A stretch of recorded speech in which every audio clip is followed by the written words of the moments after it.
Hi, everyone. Hello, good evening. Thank you for joining. Uh, yes, we'll start in just a few seconds, so settle in wherever you are, and we'll start with the showcase in just a few seconds. But thank you again for coming in. I think we're waiting for a few more people as well. I think if you want, you can start introducing yourself on the chat, where you're joining us from, what you are excited and looking forward to today. And yeah, I think we'll be in a great place to start. I'm seeing a lot of autopilots and AI note takers. That's just the norm these days. But yeah.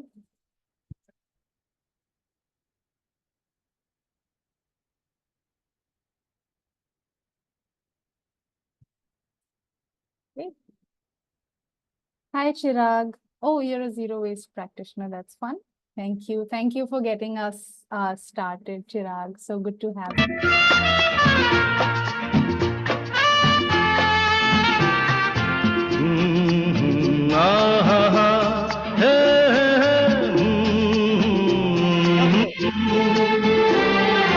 आने वाला पल जाने वाला है आने वाला पल जाने वाला है हो सके तो इसमें जिंदगी बिता दो पल जो ये जाने वाला है आने वाला पल जाने वाला है हो सके तो इसमें जिंदगी बिता दो पल जो ये जाने वाला है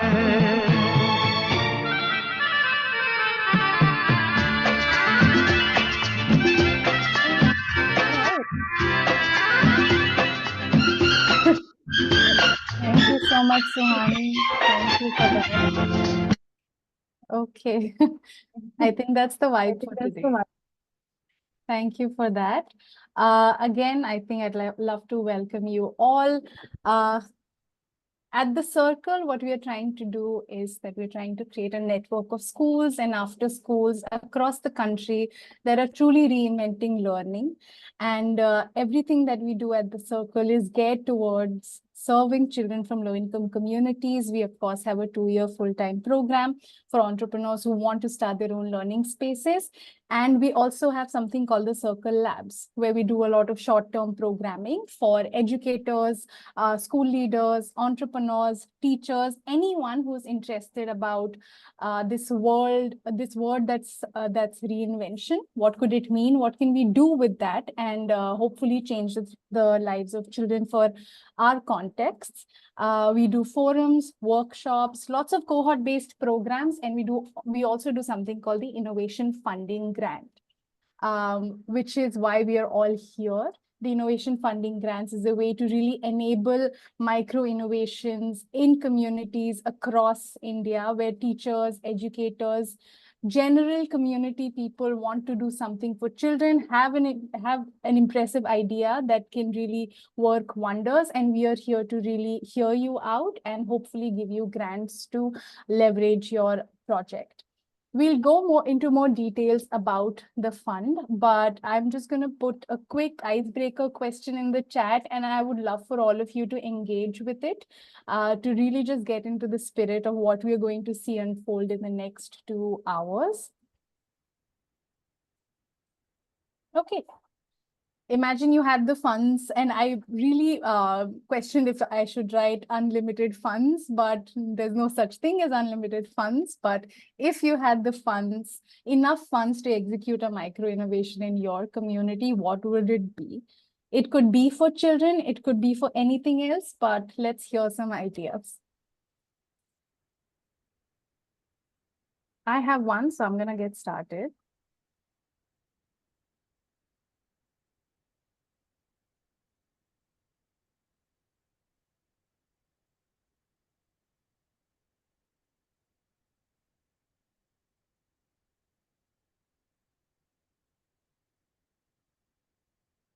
Okay.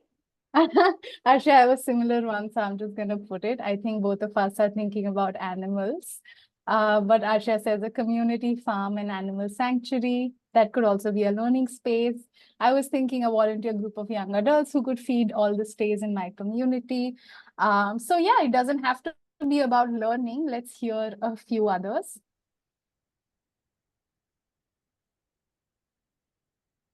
You can also come off of mute. We have about another minute or so to engage in this.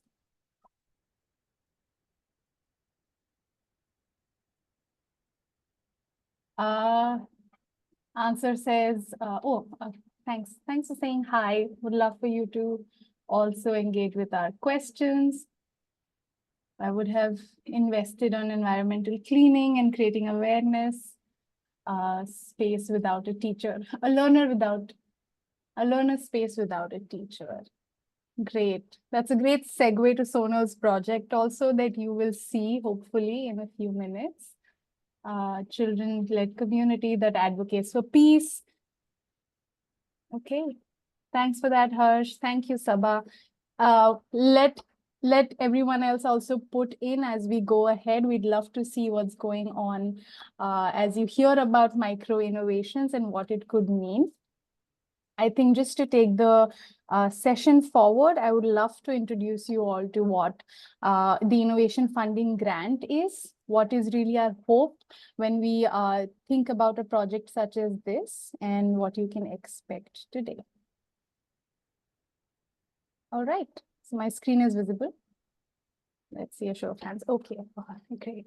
As I mentioned, the Innovation Funding Grant is really an effort to hear and leverage and enable any innovative ideas that educators, leaders, designers, anyone who's interested in working with children in a deeper capacity, if they have an idea that's really innovative, really leverages learning and opportunities for children, especially in low-income communities, the Innovation Funding Grant was designed to empower that. We've actually run 2 successful cohorts of the Innovation Funding Grant in the past 2 years. Today, we'll hear about the current grantees, 17 projects who applied last year for the grant. We received a total of 115 applications, which was very humbling for us, which was also very difficult to choose from because everyone is doing some great work, and we were able to shortlist it to 17, most of whom you'll hear from today in smaller groups later in the session. And we were able to disburse about 13 lakhs to all of our grantees. Here's really the breadth of the kind of work that everyone's doing. As you'll see on the screen, you'll see who is it that's running the project, what locations they are based in.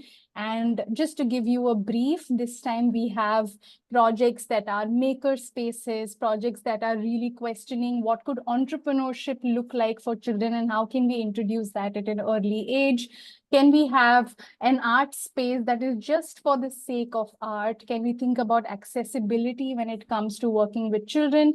Can we sensitize children to their local cultures and local heritage, and can we create a project around that?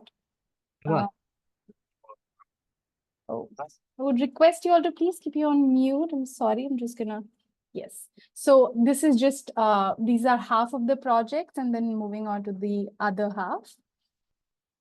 Yeah, the cities this time were also quite expansive and wide-ranging. We had Chandigarh, Bangalore, Gurgaon, Manipur, Bhopal, Pune. So it was quite a big range, and I would like to congratulate all the grantees who we'll hear from in a few minutes, who were able to leverage the grant and work with their students at length.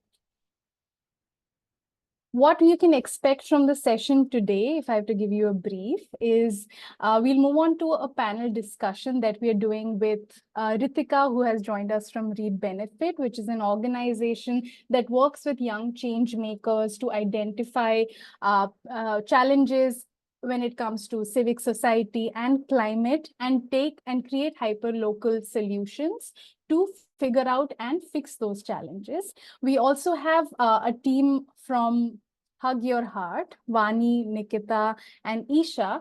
Hug Your Heart is a project that was funded in the first cycle of grants that we did in 2022. They work on making sure that children's well-being is well taken care of. One of the mediums they do it through is theater and theater-based practices. We are going to move into a panel discussion that talks about what is it when we say, what does it mean when we say micro innovations? How can you define it? Because we at the Circle believe that if you really want to go into a problem and solve it, you have to understand it, define it, and understand your end user as well. So we'll have a discussion that really focuses on the expanse of this. And Arshia, my team member, who heads the Circle Labs, recruitment and outreach, and the team will be moderating this discussion. Thank you, Ritika, Isha, Nikita, and Vani for joining us. And over to you, Arshia.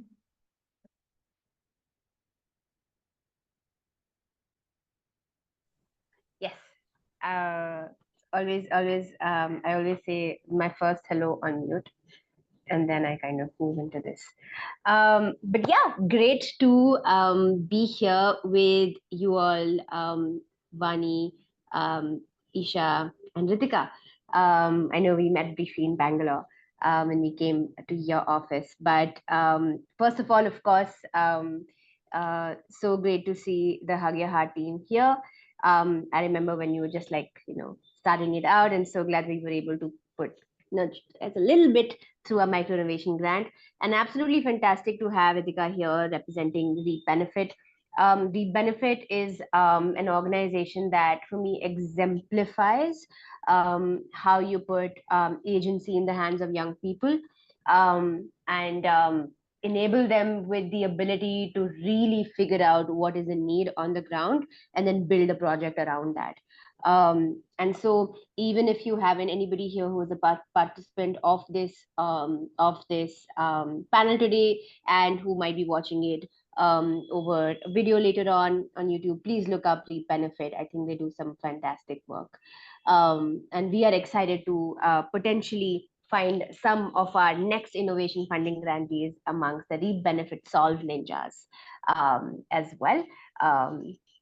So yeah, let's hope that happens. Before we begin that, I think today is a great way for us to just double down on what we really mean by a micro reinvention. And so that would be my first question to you all.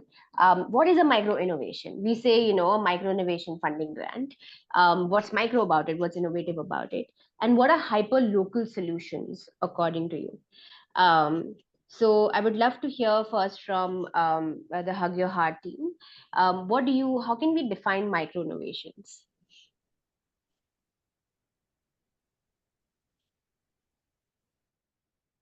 Sure, I can take this. So micro innovation is basically small and incremental changes that we focus on, and we use a very targeted focus group whenever we are thinking of a solution or an innovation. So the idea is not to actually target a larger pool, but a narrow pool which is very specific to a particular location, irrespective of the demographics, going beyond that. And also at the same time, wherein we're able to cater to specific age groups and developmental stages. So small changes that are also at a quicker pace and allows us a room for improvisation at the same time. So that's micro innovation for us.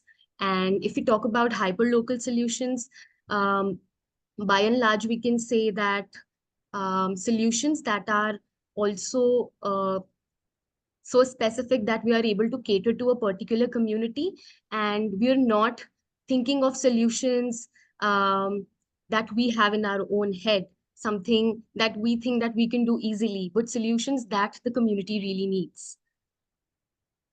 So yeah. I'll just add on to it. So there's this statement that I read recently, which is about bigger question, but smaller steps. And when I say smaller steps, I don't mean it in terms of the time we are investing or the effort we are putting in, but just the scale of it, which also can be eventually expanded later on at a later scale. So that statement I feel fits perfectly when we talk of micro innovations, because I think even though the issue or the larger vision that we have for the project, it could be humongous, but at the same time, the project's ability to break it down into smaller actionable steps is what makes it innovative at a micro level. Thank you for that, Vani, Isha. Um, Ritika, I would love to actually hear from you, one, your definition and also some examples of how you've seen this come across at Reap Benefit. I think what both Isha and Vani said about micro inventions and hyperlocal solutions, I mean, that's a very universal way to look at it. And that's what RB Reap Benefit also looks at it. I think one thing I do want to say is that at hyperlocal solutions, we also mean solutions which can integrate with the existing systems very easily, right? So that there's always a scope of and there's a term that we use at Reap Benefit, which is rapid prototyping, that how do we continuously keep changing, keep asking the whys, and figuring out the solution over and over again till we find the right solution. I think one of the good examples I can take from some of our early years at Reap Benefit of an example of waterless urinal project, which started with the government school. And it started with a very simple idea of how there was lack of sanitation and hygiene in these schools. But it eventually translated into being a water saving tool as well. So that's the journey this specific project took from being a very simple micro invention to a hyper local solution where the entire community, the school students were involved in innovating at each and every step of it, right? So there were easily 3 or 4 prototypes that were done, and one of them failed, the other one failed, to eventually realize that, hey, where is the order coming from? How can we reduce it? How can we eventually use less water? Because the problem lies at the very fundamental level. There's lack of water at some of these institutions. There's lack of awareness at some of these institutions. There are no urinal bowls for that matter, right? So how do we bring in some fundamentals? So that's one good example. And the other example, actually, I would like to take of Shreya Shankar, who runs Sitara Ka. She is also the Circle fundee as well as a Sol Ninja at Reap Benefit. So for those who don't know about Shreya, Shreya is one of the examples. Shreya's work at Sitara Ka is actually an example of micro invention and hyperlocal solution. What Shreya is doing is that she has built up a custom WhatsApp app to provide education, and more so contextual education, to the Kannada speaking community, students and children. And how does this happen? There are people like you and me, Akkas and Annas, who are peer mentoring these students, these kids, and using the medium of YouTube, using the medium of WhatsApp, different various other channels to reach out to the most underserved, to most remote places, and using context driven, right? Like what is more contextual to these specific areas or their education system. And this is a best example of hyperlocal solution, integrating within the system and expanding it. And that's exactly what Vani was saying, that how do you scale that up? You scale it through existing mediums. So yeah, these are the examples for micro inventions and hyperlocal solutions from within the community, actually. Yes, and very diverse ones at that, right? Like there's one example that went straight on the ground, on the field, and came up with a tangible product that changes your kind of your daily routine there. And on the other hand, an intangible product, a product that is a technological product, and yet it is very much catered to the community that they're kind of working with. Which brings me to my next question, which is directed at you guys, Hug Your Heart, which is that how did you come up with a solution that you thought effectively served your end user, especially knowing that your end user are children coming from low-income communities? I think one very key reason how we came into it was extensive research around context. So we worked, we intentionally worked during our first year on refining our research metrics, partnering with local NGOs and helping us designing research based on context, right? Because often you're very limited to what you feel is right. But when you go beyond, you also need to understand that context is different in different scenarios, like Ritika was also sharing. So we did thorough research around it, and we were lucky to have some NGO partners who, were experts in that areas and mentors in that areas that helped us, redefine that the solution that we're looking at. In fact, um, how we started looking at it versus how we were re-looking at it at end of the year, there were significant leaps that we had taken. There were certain models that we had to like totally discard because they were not very relevant when we went into the depth of it. So I think that was one critical thing that kept happening and was one major driving force throughout. To just add to that, I think also, yeah, I'll just reiterate how it was drastically different how we started off and how it was towards the end of the first year. Because this is something Isha also mentioned, that it's really not, when we say hyperlocal, it's really not about what we intend to do or what we see as a problem, but rather a need analysis of what's already existing in the community. If there are 10 problems, what is one thing that we want to focus on? Because as well intentioned we might be, we cannot alone cater to all of those, even though they might be interconnecting. So just narrowing down our focus and then further conducting the need analysis based on the support systems that are already existing in the communities and also beyond the organization, that really helped us to become more streamlined. Correct. And yeah, this also means like one major thing. I mean, what Vani is saying, just adding on to that is we have to design solutions that are very easily replicated within the community resources. Because we were very cognizant about the fact that when we started the project, we were doing the fellowship. So we were also very conscious that the solution we're trying to create should be replicated by the community member with the existing resources. That even when we're not on ground is not a lot of effort and not a lot of outer dependency which is happening, rather it becomes self-sustainable by itself, and that really helped us continue it 2 years down the lane. Awesome. Yes. And lastly, the most important thing is paying attention to detail. So when we were teaching in our classrooms, we used to hear these blurbs, anecdotes, like children not speaking their hearts out. They know they want to say something.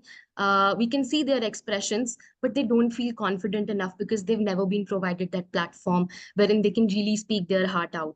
So noticing these little details, and then like also Ritika mentioned, integrating the solutions that we have in the mainstream curriculum, and trying to understand and trying to bring that change wherein we empower, even if one student, that student is able to create that ripple effect, and how we can sustain it even when we are not a part of the system. So that was the idea moving forward. Can you, in fact, just shed a little bit of light on the project itself, Hug Your Heart, for our audiences? Like, one being, what did you start off with, and second being, what is its latest iteration looking like? Okay. So I think we wanted to start it with our very little understanding of micro innovation and just bringing theater into the mainstream education. But what we ended up creating was a very cathartic process altogether, which was way more deeper, which involved all of us learning a lot more.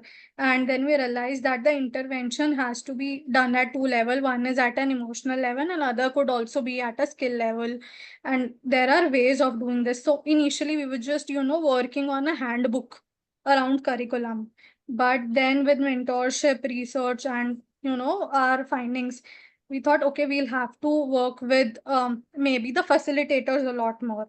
in getting the intention right, and the process and the creation. How do you deal with student behavior? How do you deal with student emotion? Something much larger got created. That's when we realized, okay, this is a lot different. This is not just, theater, but it's gone much deeper. And by much deeper, you would mean? By much deeper, I would mean theater was then just a tool which was enabling the the idea of the project, theater as a medium. Then theater became just a tool of a platform where children would perform their emotions, where they would acknowledge their feelings. So it just became like a tool or a weapon in the fight rather than being the whole medium itself. Yeah, yeah. That's also like a very interesting kind of point. Something we often mention when we talk about design at the circle is needs versus solutions, which is the solution is what you come up with right off the bat. But if you go like a few steps behind, there's a need that's residing somewhere there, and it can have multiple solutions. But the best way to kind of address something off the bat is to address the need first, right? And so, Ritika, my question to you then is, what are some broad frameworks? And I'm familiar with some of them, but what are some broad frameworks that Reap Benefit kind of implements when you're kind of thinking about micro innovations and hyperlocal projects? What are the Solve Ninjas equipped with? What are some frameworks or structures that they use? A, to execute them, and B, also to measure, their impact. Got it. That's actually an interesting question. So, so at Reap Benefit, we work on the model of theory of change. That's the entire premise on which our entire Solve Ninja movement is built. And now, what does theory of change really means? And this should resonate with most of you here. We have defined inputs. We know with those inputs, what outcome do we want? And with those outcomes, what are the outputs that, we envision or we would like to have? So at Reap Benefit, I think it's very simple for us. The inputs are various challenges, various complex challenges that are around, and along with the youth. The outcome is around the fact that, hey, can we build participatory action? Can we build skills through these participatory actions, which will eventually build or activate change makers and also help solve local problems, right? So that's another lever. And how is this leading to an outcome? The output will be that civic leaders will get created. Change makers like you all will get created. And when these change makers, when these civic leaders are in their respective communities, these communities become resilient. So a simple change of input, outcome, and an output, having defined that helps a lot. And that's what we have evolved with over and over the last 1 decade. And if I talk about the output, and I mean, that's actually a cue for all of us out here, that how do we really break down these outputs? So what we have done historically is that we did our own internal research. We looked at our own data of several years. What is sitting well with youth? Why do they want to solve problems? What kind of problems they want to solve? What kind of skills they are, learning through this process? We validated this through the external research. And these external researchers can be third-party researchers. These can be certain websites like World Economic Forum or National Skill Database, at least for us. And it's very contextual, right? It depends on what your output is, and you validate through that. So yeah, and I think there are 5 levers that we follow at Reap Benefit, which is that how do we get you access to local mentors? How do we build in peer community? How do we build in knowledge? And how do we give you access to local data? And eventually, how do we build consistent nudges over time for any youth to take action and be a civic leader in their own community? That's the broad framework, that's the broad structure that we follow at Reap Benefit. Yeah, wonderful. I mean, I'm trying to summarize as much as possible in the chat as well. So this is a nudge for everybody who's attending, who's interested in, you know, launching your micro innovations, potentially applying for a next round of innovation funding grants.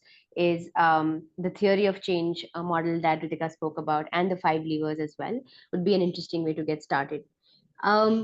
Anything that you might want to add, Isha, Vani, Nikita, around some structures to implement when you're measuring your impact, or something you use or something you've seen? I think the very basic ones would be, Arshia, that any project would need, and uh, are very basic surveys like having a baseline or end line for an overall thing. Second would be have very specific logic model framework around your project, or a rubric, say for example, essentially, which is around the skills or key indicators that you're trying to focus. So some key indicators, for example, at HYH would look like student participation, student emotional response, things like that. So similarly, these indicators are different for each project. So I mean, it's very essential that we have that logic model ready, and that rubric or baseline or endline ready. Just have that larger vision in head. I mean, these things really help us define better and achieve our milestones better. Also, the rubric that we had created at the baseline level, we had decided to narrow it down and focus on certain specific qualities which Teach for India does as well, like courage, like creativity, critical thinking, and all that. Anything that could relate to emotional congruence, we put that in, we focused on that. And we were also cognizant of the fact that even if we pick the word courage, it's a very subjective term. What a courageous kid might look in one community, and how he or she would look in a different classroom is very subjective, and it can be very dynamic. So we were cognizant of it, that when we are saying this kid would demonstrate courage by the end of this project through the aid of our interventions, we are just creating a framework and not really creating hurdles or barriers, so to say, that this is the only defined pattern how this kid would demonstrate courage. So we just created a larger framework, but we kind of gave that flexibility as well. Yeah. So, Ritika, yes, you'd want to. I think to quickly answer how do we measure impact, I think one of the ways for us has also been that how many entrepreneurial youth we have activated through this entire process, right, of theory of change. And the second is how many last mile responders, like the first responders in any local challenge that, brim up, that come up, is another way for us to measure. One simple thing that we also follow is the DISC framework, which is, in some ways, we have all talked about how do you discover a problem, how do you investigate, how do you solve it, and then eventually share it, right? And each of these stages help us to measure that what is the youth actually looking for, or what is their USP, what are they most interested in, which hopefully will involve a larger community, especially at the solve stage. So these are some ways which can be also used to measure as well as create structures. Ritika, you said the DISC model, right? Discover, investigate, solve, and share. And share. So it's DISC. Yes. Yeah, this is something I remember Kuldeep talking about as well.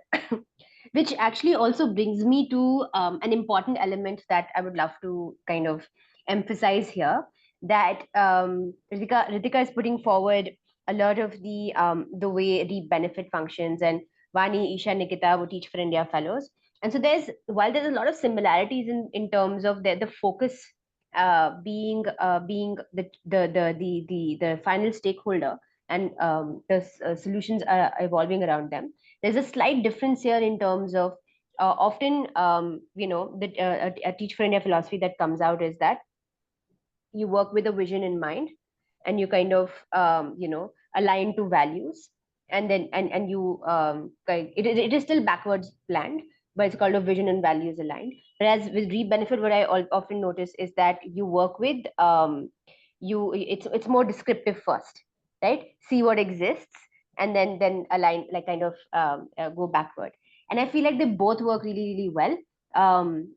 But there's just two different ways to do it. So whichever you feel like you want to explore further is, something for y'all to maybe think more deeply about. But we thought I'll just put across this particular difference in approach, and yet it kind of is aligned to a scientific mindset, a design mindset, an iterative mindset as well.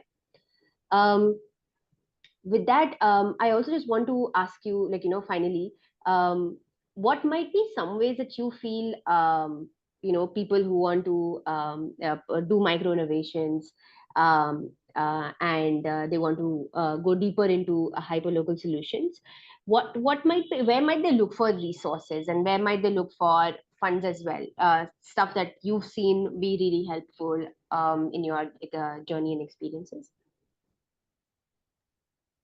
I think one thing which is quite interesting in development sector these days is that a lot of partnerships have come in. I mean, especially when we talk about HYHI, right? Something which has helped us sustain, given that the funds were limited, was look for partners. Say, for example, where we wanted to do events, we would have host organizations which would let us use our spaces. Or we have, people who will come in and train our leaders, experts in the field who came in as friends. And something we realized also is very important is learning grant writing as a skill. So there are competitions which happen, which have uh, prize money, or a kind of mentorship available as a gift or as a winning thing. So that could be like an essential skill. Like grant writing is something as co-founders, as learners, we all should have. So I think we took conscious courses around that. And one thing we also realized was, just prioritize and like just ask for support in the community. And while it looks really tough, but just asking for support, monetary especially, has really asked us and help us cut costs. I also think like monetary and funding support isn't something that you need at the onset. I'm a strong believer of that. And this is something that connects with what I had started off by saying, that just because the problem is complex, the solution need not be. It can be as simplistic and as rooted in the resources that are already available. But having said that, the money and the financial support is obviously needed if you need to sustain the process and the project. So just to get started, I think you can start tomorrow itself, but obviously keeping the larger goal in mind, then you can constantly work towards seeking external sources of funding.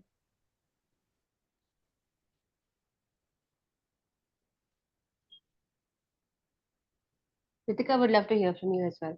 Yeah, sure. I think I'll piggyback on what you said, the community part, Nikita. So I think the landscape is in general very giving and collaborative. And I think that's where I'll very shamelessly say it out loud on this platform. The communities that we are building at Reap Benefit, right? So now the 5 levers, if you remember, that I talked about, this is what this community actually helps with.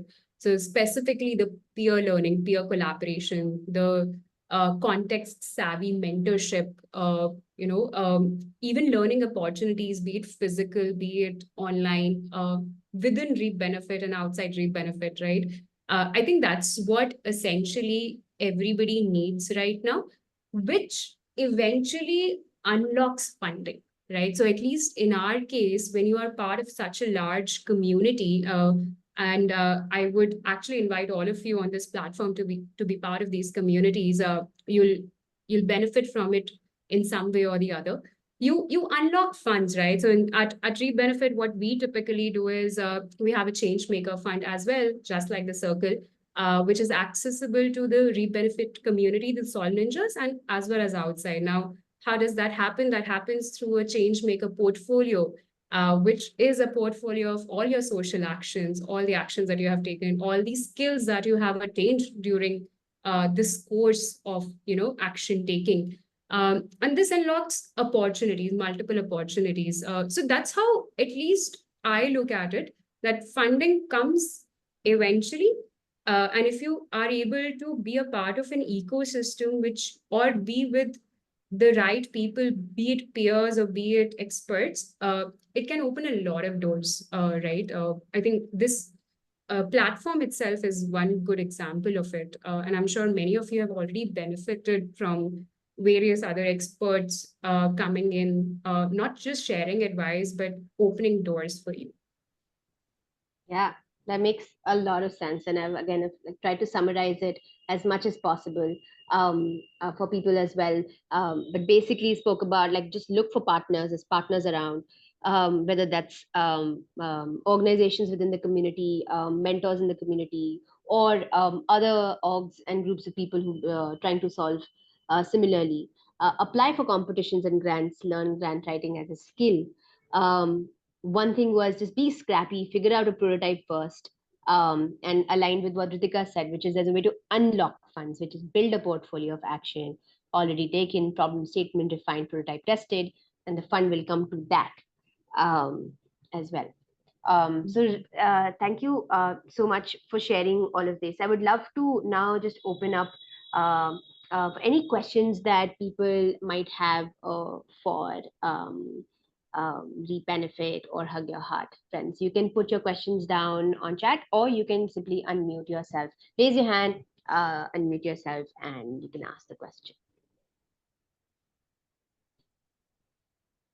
We'll give you a moment to gather your thoughts.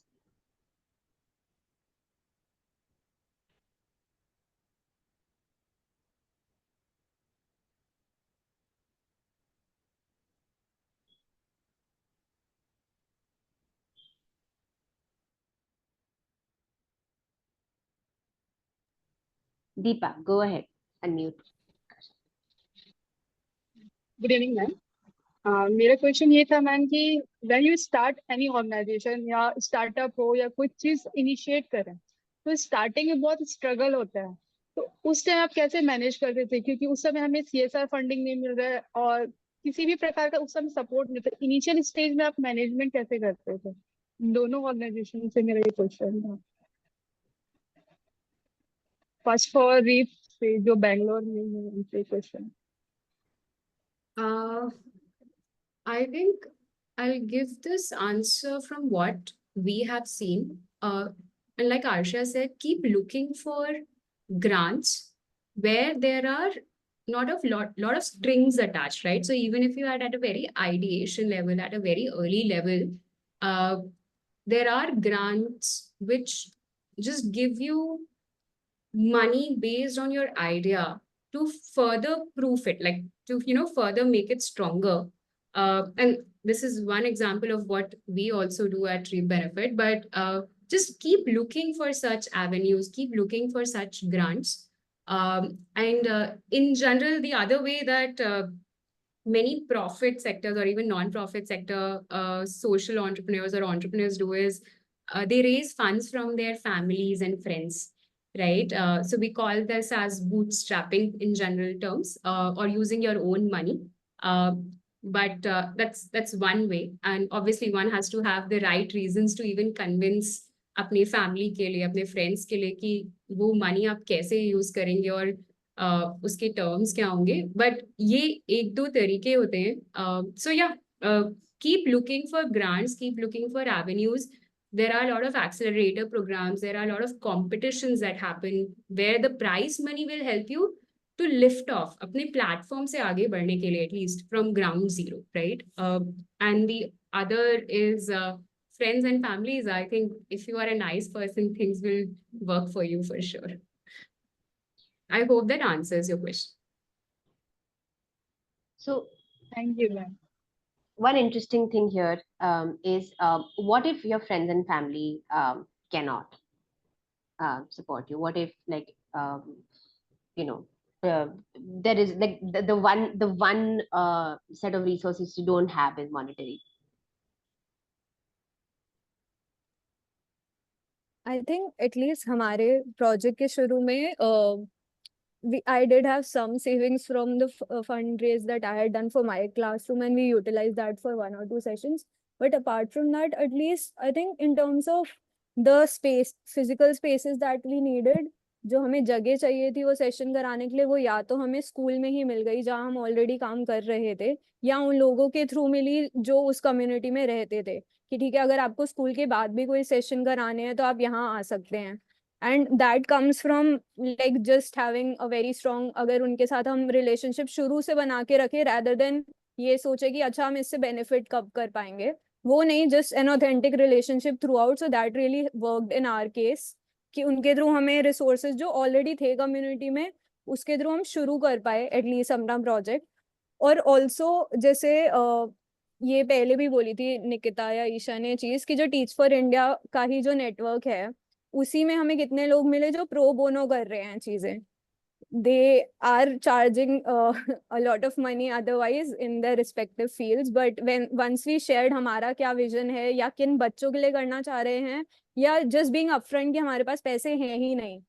So I think हाँ 9 लोगों ने मना किया, but there was always one person who was willing to do it pro bono as well, so that also helped us a lot. And also micro innovation का basic idea ही यही होता है that you have an idea where you don't have to put in a lot of money. तो low risk होता है और low cost होता है. तो initially हम में से किसी के पास भी अपने project पे लगाने के लिए we had no source also. तो हमने crowd funding platforms को use किया. There are multiple platforms like Give India. तो वहाँ पे जाके आप अपने आइडिया को प्रमोट कर सकते हैं. So the main thing is that कि आपका आइडिया इतना स्ट्रांग होना चाहिए कि आप जब भी उसे पिच करने के लिए जा रहे हो, you are able to convince them to give you money. तो networking is another important skill that you need to have. तो लिंक्डइन को अपना लेवरेज करना. तो I think hug your heart का काफी ज्यादा प्रमोशन हमने थ्रू लिंक्डइन भी किया था, जिसकी वजह से हमें फंड रेजिंग इनिशियली मिली. And then we did some research, and then we also came across the Circle. So there are organizations like the Circle who will also help you and support your innovation. Thank you. So one question we got asked that Ritika, I would direct to you. So Ananya asked, could you please share some challenges, roadblocks you face in execution, perhaps with the community? I would kind of spin this to say that what are some patterns that you've seen, because you've seen multiple projects, through the Solve Ninjas. What are some patterns that you see about challenges and roadblocks that emerge in execution, specifically with the community? Actually, very nice question. So we work with a really diverse age group, right? Like from 13 to almost 26, 27, which means there are all kind of challenges, right? From exams to jobs, to funding, to internal motivation, to external motivation, right? So one of the challenges is that there is an idea with someone, a Solve Ninja, but they don't know how to consistently work on that, right? How to take it month on month, day on day. And that's where whenever these youth, whenever these change makers have found a teammate to work with, right? Like I can see with Hug Your Heart here, there are 3 of you, right? It makes it more easy for them. It makes it easy for them to work, to fly off, to take off. So that's one consistent challenge. And we have also seen that it works out when they have a co-pilot with them to work. And now that can be friend, that can be somebody from community, or can be somebody with the same vision. And I think the other challenge is definitely funds, right? Like, oh, I have skills. I am building skills day on day in. How do I even raise right from, like, and we're talking about micro innovations from 10,000 rupees to, a few lakhs to start with. And I also have to earn my livelihood. I have to still earn and work bhi karna hai mujhe. So these are definite challenges. And I think the platforms like the Circle, the Reap Benefit enable those solutions here. This is my reading. Yeah, so these are a couple of examples that we have definitely seen. And sorry, the other thing that I do want to share is that I think everybody is looking for guidance. Everybody is looking for mentorship. They want a certain kind of validation. They want, and everybody's not good at the entire 0 to 1 journey. Start से लेके end तक सब जरूरी नहीं है कि वो सब चीज में अच्छे हो, right? तो कहाँ किससे expert advice लेनी है और उसके through next platform पे जाना है या फिर next step पे जाना है. That's another pattern that we have seen, and that's where a lot of our solve ninjas and our change makers keep coming back to us for expert guidance or the horizontal guidance through different mentors. You know what's really interesting about the stuff you're saying also, Ritika, is that when you're building a micro innovation, this is good advice. When you're building an organization, this is good advice also. Right? Get a co-pilot when it turns into an organization, get a co-founder. Get mentors and advisors when it turns into an organization, get a solid board of directors. Right? All of this kind of tends to translate into that as well. Make sure that your fundamentals is in the work that's in place. That is going to help you fundraise. So it's very interesting that every suggestion that each of y'all have given to build a micro innovation also translates and scales to building an organization as well.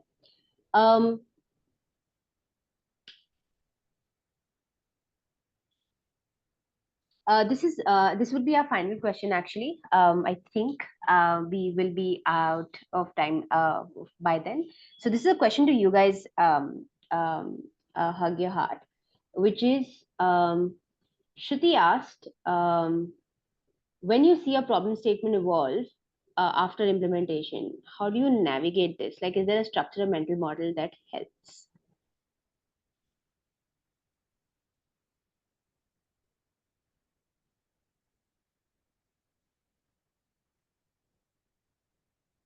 In fact, actually, I think Sarah answered that question really, really well.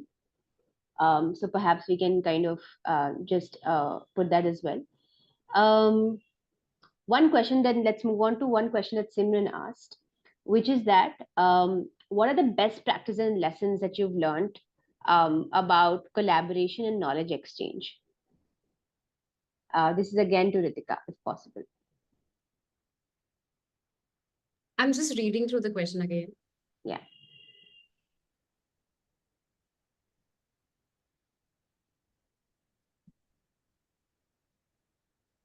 Simran, can you elaborate a little bit more on that? Like what kind of collaborations or knowledge exchange you're talking about?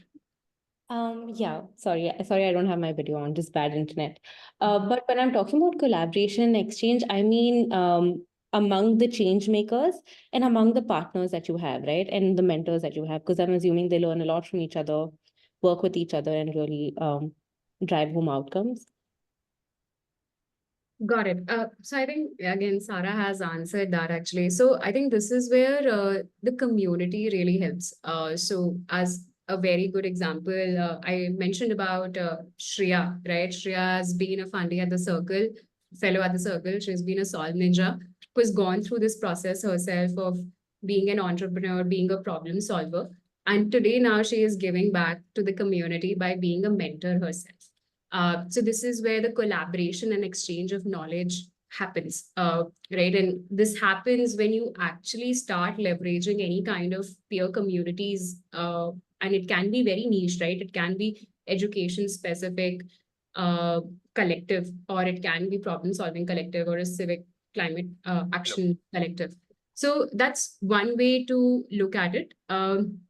And just in interest of time, I think Sarah is also answering your questions more, Simran, here. But that's one way that we do at Reap Benefit. That's one way we have seen Solve Ninjas getting benefit. Got it. Thank you. That was very helpful.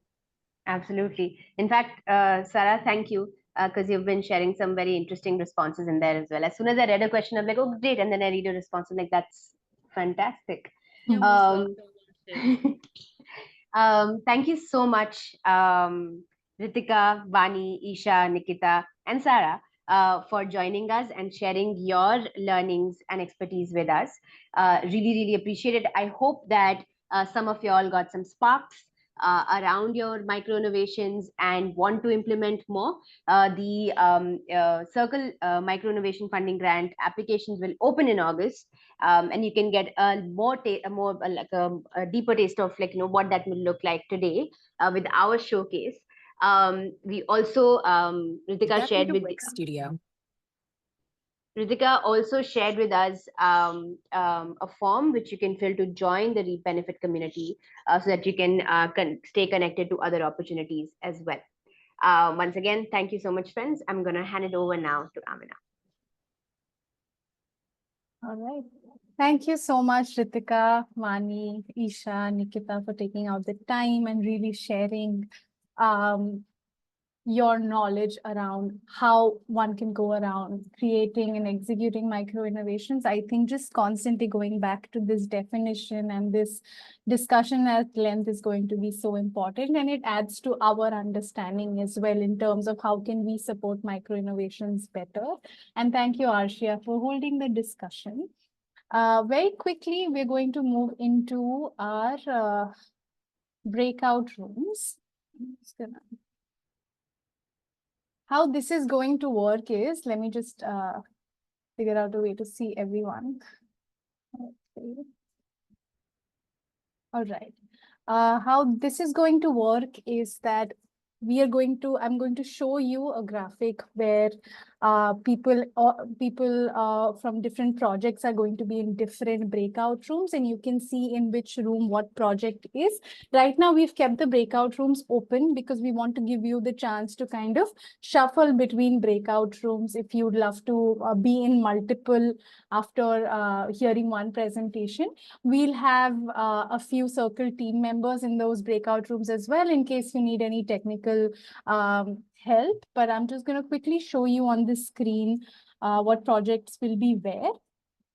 So you can see in room 1, we have Sanjana, who actually did a very interesting makerspace project. Vishnu created a visual textbook, so it's around inclusivity and accessibility. Sonal created self-learning kits that she's going to talk about. And finally, Shruti created a movie-based curriculum. This will be in room 1. Room 2, we'll have Simran, who did a social entrepreneurship project with children who took up community challenges.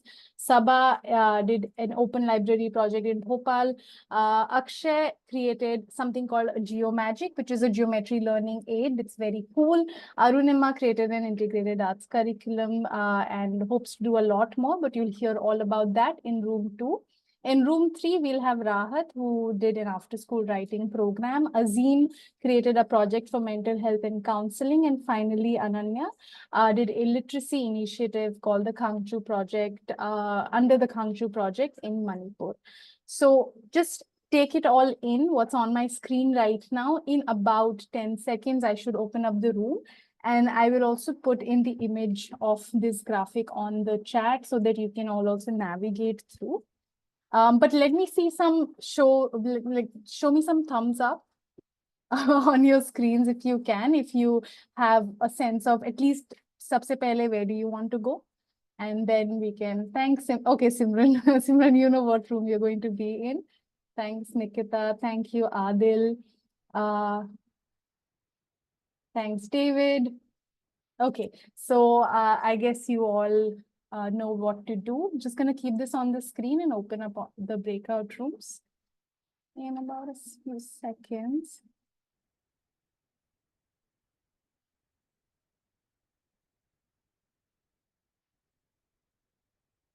Some of you might be seeing pop-ups of joining breakout rooms. We have names for everyone. You can go there. If you're not finding a pop-up, go to the 3 dots in your Zoom taskbar. Click on it, go to breakout rooms, and then you'll get options for 3 rooms that you can join. Yeah.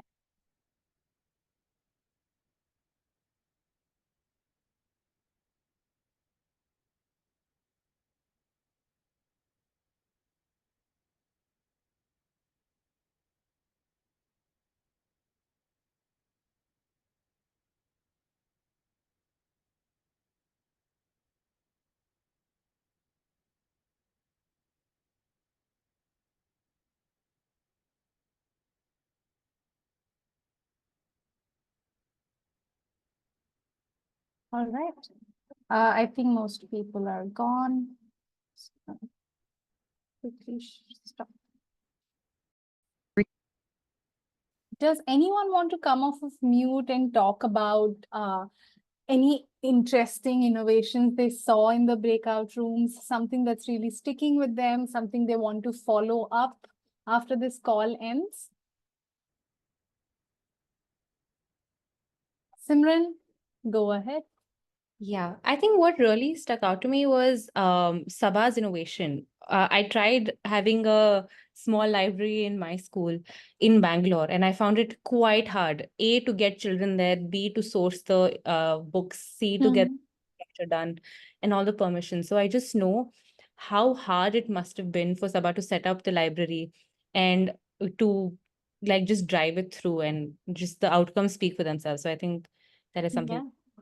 And I'll tell you, so Sabha has been trying a few initiatives, but this library she's been running for more than 10 years, by the way. So I think Sabha and you should definitely connect. Ji. Uh, would like to follow up on Sanjana's Makerspace, Harsh. Of course, everyone, you can just put in your email IDs or LinkedIn profiles in the chat if people want to kind of connect. Other people in the rooms, people who were hearing about the innovation funding grant for the first time, is there anything that stood out to you?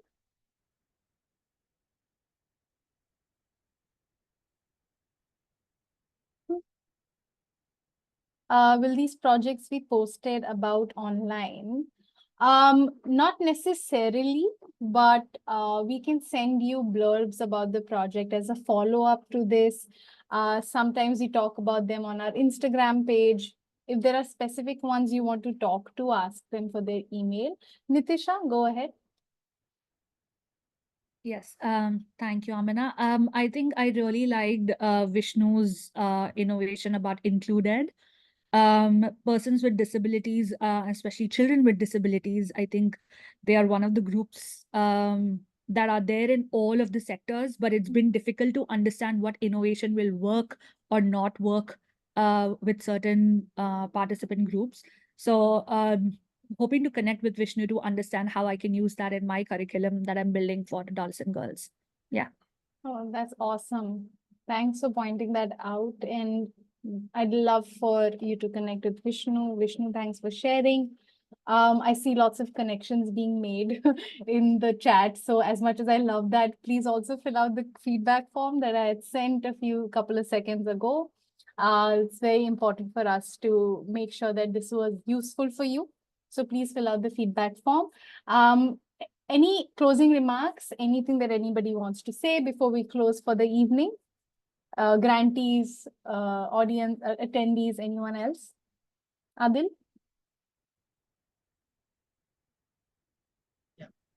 So Yeah, just a quick remark. Okay. yeah, Go I will ahead, take go a minute or so. Okay. So I just work for a think tank, policy think tank, and I just come to explore the new ideas, what teachers are doing, how we would make some changes in the larger Mhm. policy context. These are maybe a small idea, but we can really scale up to the people for a larger impact. And so any of you think that they would require this policy kind of thing or anything such, just feel free to connect. And I really appreciate all the ideas. The small, tiny ideas will have a larger impact. Lovely. I'll take you up on that because we are also constantly thinking about having conversations around policy and governance. So thank you for offering that, Adil. Ananya, you were saying something. Yeah, one thing that I absolutely love about meetings like these is just the network that we get access to. I think all of us here will agree to the fact that funds and all, I mean, it's just a constant challenge, but then having a very supportive network of peers and just people, who support you, believe in your vision it's always a pleasure to take back the network and the insights gathered. So yeah, it was a pleasure. Lovely. Thank you so much for that, Ananya. Again, thank you everyone. As a follow-up to this session, I will send the feedback form link on mail as well, but I can also compile these email IDs maybe and put them in the mail together so you all can have access to. Deepa, is there anything you want to add? I just want to give feedback. मैं slum से belong करती हूँ और आप सबको देख के बहुत इंस्पायर फील कर रही हूँ कि इतना अच्छा अच्छा आप काम कर रहे हो और आगे जाके आपसे कनेक्ट होना है, आपसे सीखना है। Thank you. बिल्कुल दीपा, क्यों नहीं? I think you all have my email ID because I keep incessantly mailing everyone. So feel free to drop me a line if you want to have a one-on-one chat about anything related to what you're doing for children or for schools. Thanks, Azim. Thank you on chat. Please fill out the feedback form just one last time. I'll paste it and then we'll be good to close. Again, so much gratitude that you could show up. Have a great rest of the evening. Thank you.